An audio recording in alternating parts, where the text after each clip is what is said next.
BSF এর গুলিতে আহত পাচারকারী প্রথমে বসিরহাট হাসপাতাল, তারপর কলকাতায় নিয়ে যাওয়া হচ্ছে তাকে।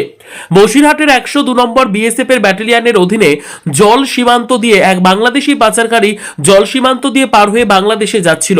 বিএসএফ এর 102 নম্বর ব্যাটালিয়নের জনরা তাকে আত্মসমর্পণ করতে বলে, কিন্তু সে জল সীমান্ত পার হয়ে বাংলাদেশের দিকে যেতেই থাকে। তখন বিএসএফ এর জওয়ানরা তার পা লক্ষ্য করে পাম্প অ্যাকশন গান দিয়ে গুলি করে।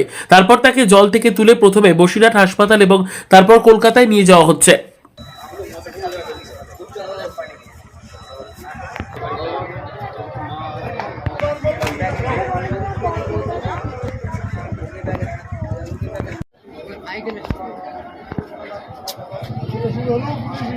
না না সাইকেলের সঙ্গে সাইকেলের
না না সাইকেলের সঙ্গে সাইকেলের